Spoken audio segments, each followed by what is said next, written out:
subur di wilayah pegunungan yang berudara sejuk. Lalu, baiklah, selanjutnya coba Dinul baca.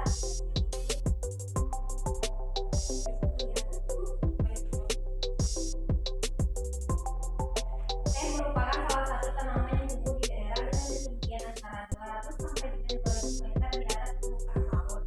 Tanaman teh dapat tumbuh dengan baik di daerah dengan suhu antara 14 sampai 25 derajat Celcius yang cukup mendapat curah hujan karena tanaman teh juga dapat tahan terhadap kekeringan. Curah hujan sangat dibutuhkan untuk menjaga kekeragaman tanaman teh. Di Indonesia, perkebunan teh tersebar di beberapa wilayah pegunungan di Pulau Jawa dan Sumatera. Kedua pulau tersebut mendukung pertumbuhan teh pada tanaman tersebut.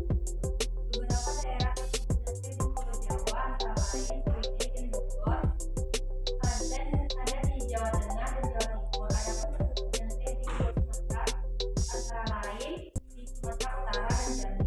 Pohon teh juga berfungsi untuk mencegah terjadinya erosi. Tanaman teh yang ditanam berjajar rapi dengan jarak dapat menahan derasnya aliran air ke tanah di bawah air. Jadi selain sebagai bahan lingkungan,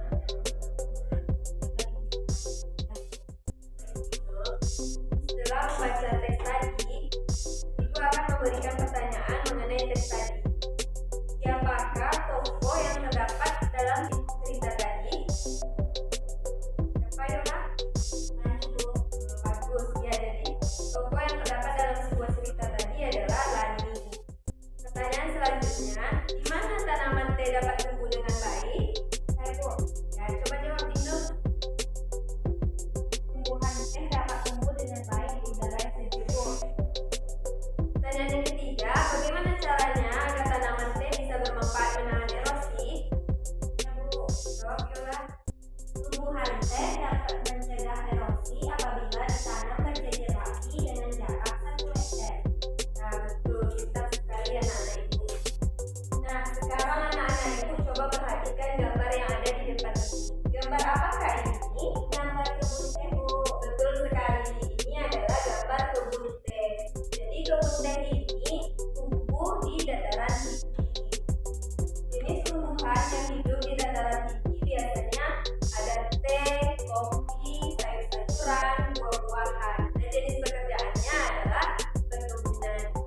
Jenis tumbuhan yang hidup di dataran rendah biasanya adalah pisang, padi, jagung, dan lain sebagainya.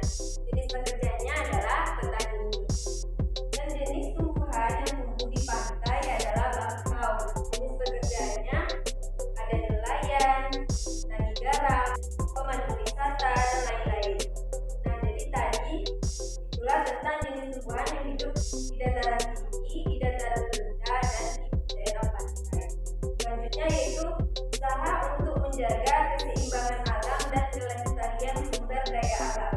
Yang pertama, kita perlu melakukan reboisasi atau penghijauan. Yang kedua, tidak meninggalkan api saat hendak meninggalkan hutan. Yang ketiga, penghijauan daerah aliran sungai. Yang keempat, penggunaan BBM yang bijak. Yang kelima, mendaur ulang sampah organik dan anorganik. Yang keenam, menghindari teknis ladang berpindah.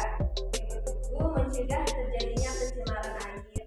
Dan cara yang terakhir, menanam pohon dengan sebanyak-banyaknya. Jadi itulah 8 cara untuk menjaga keseimbangan dan kelestarian sumber daya alam. Nah, setiap tanaman yang kita konsumsi harus dijaga kelestariannya. Begitu juga tanah yang ditanaminya. Tanaman dan tanah adalah sumber daya alam yang harus kita jaga keberadaannya. Penggunaan yang berlebihan akan merugikan kita. Nah, sekarang coba anak-anak perhatikan gambar ini. Kira-kira gambar apakah ini? Proses pembuatan teh.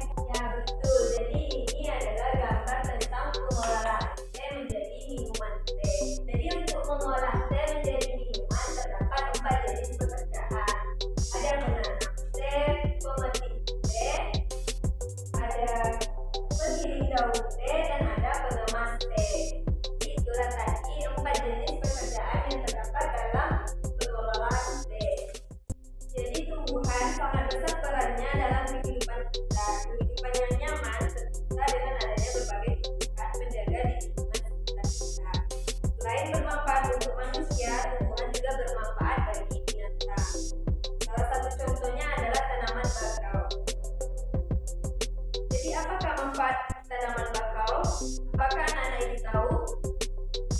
apa manfaat dari tanaman bakau?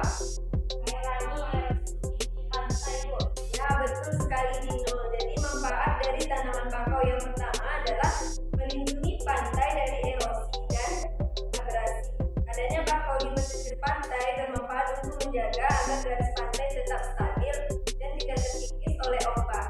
Rumpun-rumpun bakau mampu menyerap energi gelombang yang datang sehingga hanya riak gelombang yang sampai di sisi pantai. Manfaat yang kedua yaitu menahan rembesan air laut ke darat. Dan manfaat yang ketiga sebagai perangkap zat-zat pencemar dan limbah industri. Selain dapat menjaga daratan, bakau juga memiliki peran penting dalam mengurangi polutan di air laut. Manfaat yang keempat yaitu menciptakan udara pesisir yang bersih dan segar. Manfaat yang kelima menjadi habitat alami berbagai biota darat dan laut. Manfaat yang terakhir dapat mengurangi dampak bencana akibat gelombang laut seperti badai dan gelombang pasang. Jadi setelah pembelajaran kita tadi, apa saja yang anak-anak ibu dapat pahami? Coba Dinul.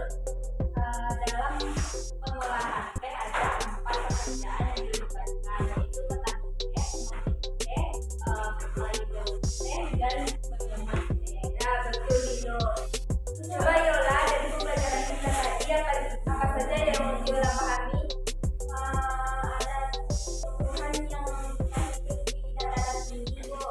Apa saja? Ada